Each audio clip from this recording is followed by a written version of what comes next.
बच्चों, इस वीडियो में 9th क्लास के मैथ सब्जेक्ट के चैप्टर नंबर 14 सांख्यिकी की एक्सरसाइज 14.3 कर रहे हैं। क्वेश्चन नंबर 3, एक राज्य के विधानसभा के चुनाव में विभिन्न राजनीतिक पार्टियों द्वारा जीती गई सीटों के परिणाम नीचे दिए गए हैं। राजनीतिक पार्टियां दी हुई हैं A B C D E F. A ने 75, बी ने 55, सी ने 37, डी ने 29, ई ने 10 और एफ ने 37 सीटें जीती। मतदान के परिणामों को निरूपित करने वाला एक दंड आलेख खींचिए। बहुत ही आसान सा है।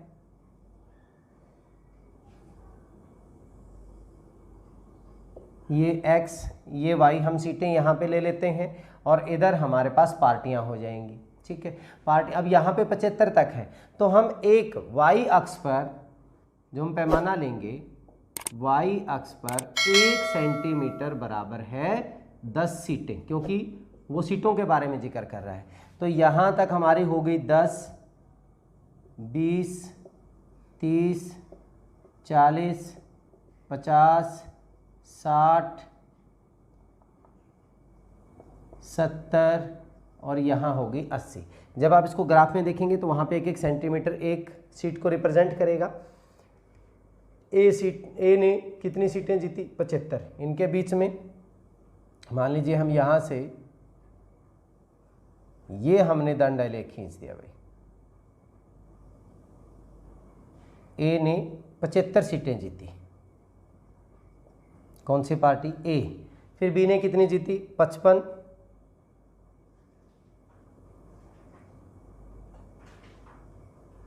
ये हो गया बी, इसने 55 सीटें। सी ने 37, 30, ये 35, 37। जब आप इस ग्राफ में चेक करेंगे तो आपके लिए बहुत आसान रहेगा। सी ने सीटें जीती 37, डी ने कितनी जीती? 29, ये हो गया डी का 29। यहाँ पे पार्टियाँ हैं इस तरफ और यहाँ पे क्या है हमारी सीटें। उसके बाद ई ने कितनी जीती? 10,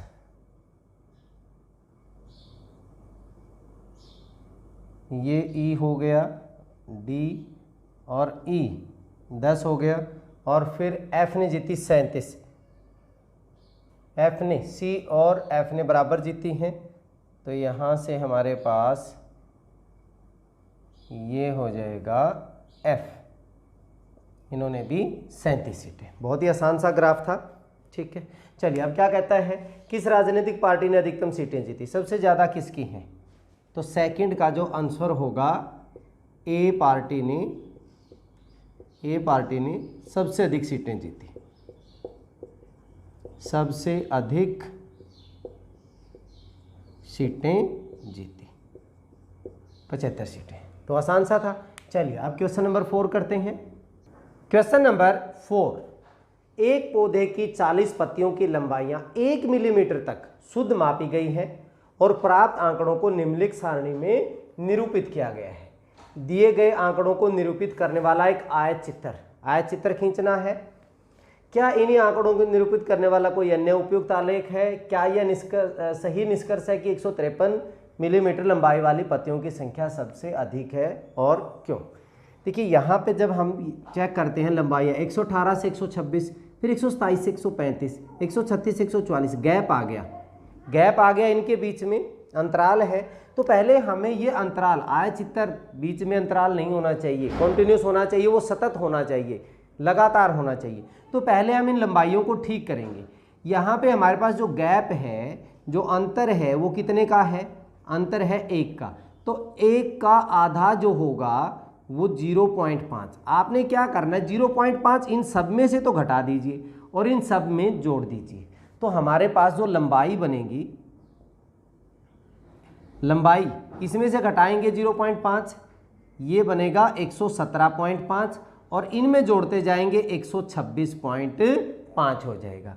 यहाँ पे फिर 126.5 घटाइए, सभी में से इसमें जोड़ेंगे 135.5, फिर इधर से 135.5 और 144.5, फिर 144.5 से 153.5, 153.5 से 162.5, फिर 162.5 से 171.5 और 171.5 से 180.5 तक आ जाएगी। ये सतत होगी, ये लगातार होगी, ये बीच में गैप नहीं है।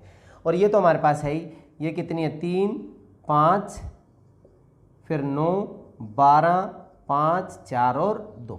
अब इनका हमने आलेख खींचना है। देखिए कैसे करेंगे हम। हमारे पास लंबाइयाँ और पत्तियों की संख्या,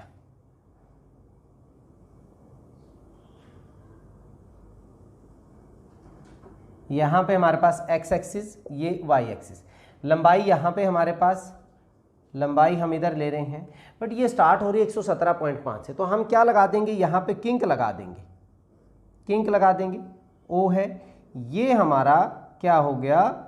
117.5 और फिर 126.5, 1 सेंटीमीटर,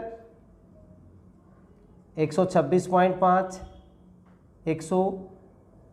135.5, 144.5, 153.5, 162.5, 171.5 और फिर 180.5। ठीक है, यहाँ पे लंबाई होगी, यहाँ पत्तियों की संख्या, इधर हमारे पास पत्तियों की संख्या। पत्तियों की संख्या हमारे पास मैक्सिमम कितनी है? 12 तक है। तो अगर हम 12 ज़्यादा बड़ा हो जाएगा, हम यहाँ पे 1 को 2 ले लेते हैं। 1 सेंटीमीटर हमारे पास 2 के बराबर हो गया। 2, 4, 6, 8, 10 और 12। तो हमने क्या किया? x अक्ष पर तो हमने क्या लिया है? 1 सेंटीमीटर बराबर है, 1 सेंटीमीटर बराबर है 9 पत्तियाँ, क्योंकि पत्तियाँ दिखा रहे हैं 9 मिलीमीटर, 9 मिलीमीटर लंबाई ले रहे हैं। और y अक्ष पर हम पत्तियाँ दिखा रहे हैं 1 सेंटीमीटर बराबर है 2 पत्तियाँ। ठीक है, ये स्केल बहुत ज़रूरी है।